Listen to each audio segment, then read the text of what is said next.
السلام علیکم ورحمۃ اللہ وبرکاتہ۔ میں فیصل ایک بار پھر آپ کے سامنے حاضر ہوں۔ شام پر ہماری پچھلی ویڈیو پر آپ کے بے پناہ پیار اور محبت نے ہمیں مجبور کر دیا کہ جلد از جلد اس بابرکت زمین سے جڑے کچھ اور علم کے موتی آپ کے سامنے بکھیریں۔ تو بغیر کسی تاخیر کے اپنے پہلے سوال کی طرف رخ کرتے ہیں۔ پہلا سوال آپ کے اسکرین پہ یہ رہا: کس خلیفہ کے دور میں مسلمانوں نے دمشق کا علاقہ پوری طرح فتح کیا؟ آپ کے آپشنز ہیں: ابو بکر صدیق رضی اللہ عنہ، عمر بن خطاب رضی اللہ عنہ، عثمان بن عفان رضی اللہ عنہ، آخری اور فورتھ آپشن آپ کے لیے ہے علی بن ابی طالب رضی اللہ عنہ۔ صحیح جواب ہے حضرت عمر بن خطاب رضی اللہ عنہ۔ عمر بن خطاب رضی اللہ تعالیٰ عنہ کی رہنمائی اور حکمت کی روشنی میں دمشق میں عدل کی تلوار چمکی اور دمشق پوری طرح فتح کر لیا گیا۔ بے شک دمشق کی فتح حضرت عمر رضی اللہ تعالیٰ عنہ کی بہترین لیڈرشپ کا نمونہ تھی۔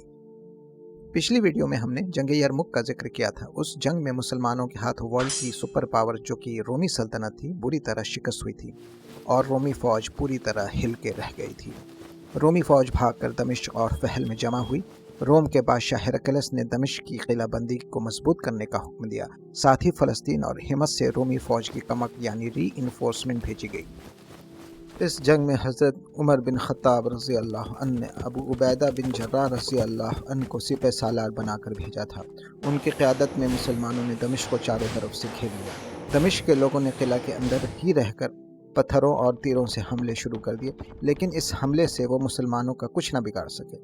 محاصرہ پورے 6 مہینے تک چلا، لیکن مسلمانوں نے گھیرا بندی جاری رکھی اور ساتھ ہی ہیراکلیس کی بھیجی ہوئی ری انفورسمنٹ کو بھی دمشق نہ پہنچنے دیا۔ آخر کار تھک ہار کر دمشق کے لوگ ہیراکلیس کی مدد سے مایوس ہو گئے اور مسلمانوں سے صلح کی درخواست کی۔ اس طرح بنا کسی بڑے جان و مال کے نقصان کے ساتھ پورا دمشق فتح کر لیا گیا۔ چلیں اب اپنے سوال نمبر 2 کا رخ کرتے ہیں۔ وہ کون سے صحابی تھے جو اردن یعنی جارڈن میں دفن ہیں اور شام کی فتح میں اہم کردار ادا کر؟ آپ کے آپشنز ہیں: ابو عبیدہ بن جراح رضی اللہ عنہ، حضرت خالد بن ولید رضی اللہ عنہ، حضرت عمرو بن العاص رضی اللہ عنہ، حضرت سعد بن ابی وقاص رضی اللہ عنہ۔ صحیح جواب ہے حضرت ابو عبیدہ بن جراح رضی اللہ عنہ۔ چلے میں آپ کو حضرت ابو عبیدہ بن جراح رضی اللہ عنہ کے بارے میں بتاتا چلوں کہ وہ ان صحابہ میں سے تھے جنہیں آپ صلی اللہ علیہ وسلم نے جنت کی بشارت دی تھی۔ آپ صلی اللہ علیہ وسلم نے اپنے 10 صحابہ کرام کو ان کی زندگی میں ہی جنت کی خوشخبری دے دی تھی۔ ان صحابہ کو عشرہ مبشرہ کہا جاتا ہے، یعنی وہ 10 عظیم صحابہ جنہیں آپ صلی اللہ علیہ وسلم نے دنیا میں ہی جنت کی بشارت دی تھی۔ وہ 10 صحابہ یہ ہیں: ابو بکر، عمر، عثمان، علی، طلحہ، زبیر، عبد الرحمن بن عوف، سعد بن ابی وقاص، سعید بن زید اور حضرت ابو عبیدہ بن جراح رضی اللہ عنہم اجمعین۔ حضرت ابو عبیدہ بن جراح رضی اللہ عنہ نے شام کی فتح میں ایک اہم کردار ادا کیا تھا۔ جیسا کہ ہم نے پچھلے سوال میں جانا، حضرت عمر فاروق رضی اللہ عنہ نے حضرت ابو عبیدہ بن جراح رضی اللہ عنہ کو دمشق کی جنگ کا سپہ سالار مقرر کیا تھا، اور بے شک ابو عبیدہ بن جراح رضی اللہ عنہ نے یہ ذمہ داری بخوبی نبھائی اور ایک بہترین لیڈرشپ کی مثال قائم کی۔ حضرت ابو عبیدہ بن جراح رضی اللہ عنہ کا انتقال امواس کے طاعون یعنی دا بلیک پلیگ کی وبا سے اردن یعنی جارڈن کے غور شہر میں ہوا، اور آج بھی وہ وہیں دفن ہے۔ سوال نمبر 3 آپ کے سامنے یہ رہا: بیت المقدس یعنی یروشلم میں وہ کون سی اسلامی عمارت ہے جو خلیفہ عبد الملک بن مروان کے دور میں بنائی گئی تھی؟ آپ کے آپشنز ہیں: مسجد نبوی، قبۃ الصخرہ، جامع ازہر، مسجد قباء، اور صحیح جواب ہے قبۃ الصخرہ۔ قبۃ الصخرہ، جسے آپ اور ہم آج ڈوم آف دا راک کے نام سے جانتے ہیں، مسجد الاقصیٰ کے کمپاؤنڈ میں واقع ہے اور اسلامی آرکیٹیکچر کا ایک لاجواب نمونہ ہے۔ یہ اسراء اور معراج کی یاد میں بنایا گیا۔ جو گنبد آپ دیکھ رہے ہیں، اس گنبد کے ٹھیک نیچے ایک چٹان ہے۔ کہا جاتا ہے کہ آپ صلی اللہ علیہ وسلم نے جب اسراء و معراج کے موقع پر تمام انبیاء کی امامت کی، اس کے بعد آپ اس جگہ پر تشریف لائے اور آپ صلی اللہ علیہ وسلم نے اس چٹان پر قدم رکھ کر معراج کا آسمانی سفر شروع کیا، اور پہلے اسی چٹان کے نیچے تابوت سکینہ تھا جس میں موسیٰ علیہ السلام کا عصا تھا۔ بہرحال قبۃ الصخرہ یا ڈوم آف دا راک اسلامی دنیا کی سب سے قدیم قائم رہنے والی عمارتوں میں سے ایک عمارت ہے۔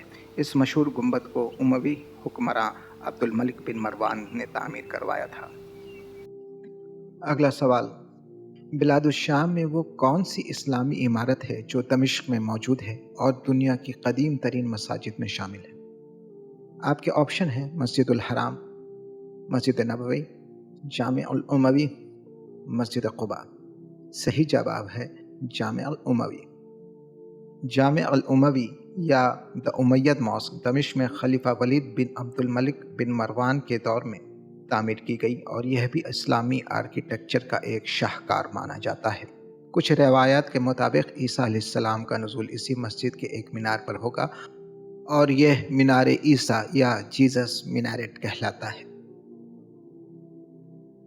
چلیں اس سفر کے آخری سوال کی طرف رخ کرتے ہیں اور سوال نمبر 5 آپ کے سامنے یہ رہا، کون سے اموی خلیفہ نے اسلامی خلافت کے مرکز کو دمشق منتقل کر دیا؟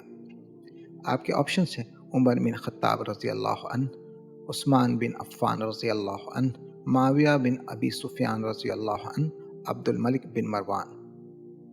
اور صحیح جواب ہے معاویہ بن ابی سفیان رضی اللہ عنہ۔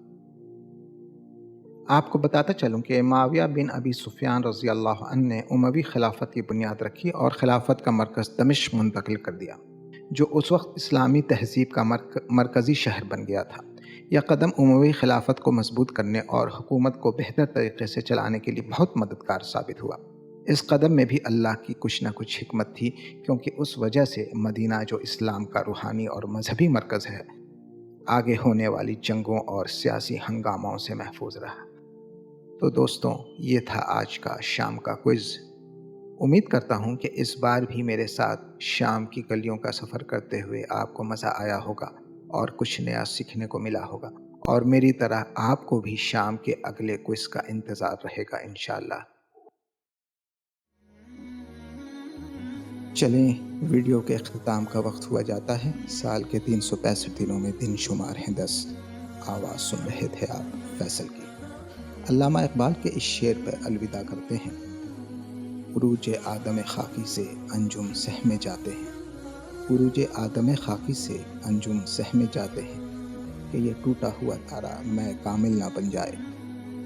کچھ وہ باتیں جو آپ کہنا چاہتے ہیں، کچھ وہ اظہار خیال جو میں سننا چاہتا ہوں، کمنٹ باکس میں لکھتے چلیں۔ تھامے رہیں چینل کا ہاتھ اور بنے رہیں ہمارے ساتھ اس چینل پہ جس کا نام ہے فضائے داستان۔